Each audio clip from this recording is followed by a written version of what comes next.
Good morning, good afternoon, good evening to everyone. I'm Aurélien Decamps. I'm one of the co-founders of the Sulitest movement. At Sulitest, our mission is to enable institutions to mainstream sustainability literacy. And for this, our flagship tool task is designed to provide institutions with reliable and comparable data to assess and monitor the progress of their students, to inform the strategy to foster sustainability learning, and to demonstrate their impact. With more than 50,000 tests taken in 2 years in more than 80 institutions in 20 countries, we are building a critical database on the progress of sustainability knowledge with a systemic perspective of sustainability. If you know task, you know that we cover 28 subjects, tapping into Earth system, social foundation of human welfare, levels of action, and the multiple interlinkages between these subjects. Every year for the UN High-Level Political Forum, we publish our report, revealing the major trends of the past academic years. So let me give you a quick insight about these trends, but you will be able to see the detailed trends in our report on our website. I think the team is putting it in the chat right now, and you will also receive it by email after this event. So what happened this academic year? After cleaning the data, we base our analysis on 20,000, a bit more than 20,000 tests taken for 24-25 academic year, with candidates from 161 nationalities in 18 countries. The adjusted average scores when we clean the non-serious test takers and some cancelled certificate is close to 57 out of 100 with a normal distribution, as you can see in the graph here. If we go to the next, please. In the task matrix, we have 3 main frameworks. So looking at the average score per framework, we see that it's quite balanced. The average score are very close if we compare Earth system to human welfare or levels of opportunity, which means how do we act on sustainability. But within those 3 frameworks, we have significant difference between subjects. Next, please. So looking at the 28 subjects covered by task, we see that we have a significant difference. Taking Earth systems, for example, the top subjects are climate change, ocean acidification, land system change and freshwater use, whereas biosphere integrity or more technical subjects like biogeochemical flows or aerosol loading are more challenging.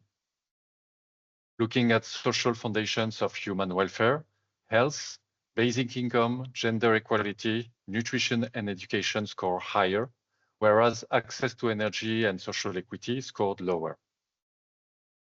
Finally, for the levels of opportunity, infrastructure planning and natural resources management, as well as sustainability science, scored the highest, whereas laws, policies, and institutions, and what it takes to achieve transformative change are the most challenging subjects. Next, please. Looking at the SDGs, the 17 SDGs, every question of the task assessment are linked to the SDGs. So we can see that on average, SDG 1, no poverty, SDG 6, clean water, SDG 3, health and well-being, and SDG 2, zero hunger, have the highest average scores. Whereas SDG 16, peace, justice, and strong institution, SDG 7, access to energy, and SDG 9, industry, innovation, in infrastructure, scored lower. Again, the trends that I'm showing here are based on the sample of this past academic year. Next, please. Now, it's also interesting to dig into the major of studies. The trends show that environmental and sustainability studies candidates generally demonstrate higher scores. They are closely followed by engineering and mathematics, then social science, health and medicine, in comparison to business studies, which have a more left-skewed curve. However, it's interesting to notice that the sample of the business schools is the largest. So it suggests that business schools demonstrate a massive deployment across programs rather than specific audiences, which could also explain these differences in scores. They also show a less peaked distribution, suggesting higher disparity in ability levels. In the report, if you look at the report, you will see that we have a detailed analysis of the differences per frameworks and per subjects, depending on the major of studies. For example, we highlight in the report that candidates from environmental and sustainability study score the highest in Earth system and levels of opportunity, while candidates from social science and business studies score highest for human welfare. Finally, engineer and mathematics studies have significantly lower score in levels of opportunity compared to Earth system and human welfare. Next, please. At Sulitest, we strongly recommend using task as an entry-exit assessment, which allows educators to track progress within their cohorts.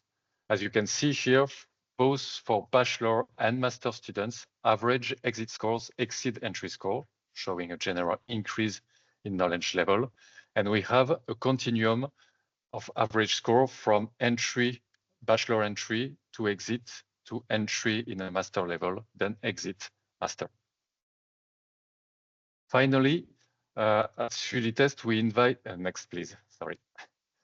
At Sulitest, we invite our change leaders to organize a special session for their alumni with a complementary survey every year. This is a way to gain insight into this population, already part of the workforce. 3 key figures can be highlighted here, which highlight opportunities for upskilling. As you can see, while many are engaged and see sustainability as relevant for their role, a significant portion feel underprepared by their education and lack tools to drive meaningful change. Next, please. The majority of them seek on a regular basis information and training for sustainability. This opens a critical need for training and upskilling for sustainability. Again, this is only a glance at our trends. Please have a look to our report on our website that you will receive after the event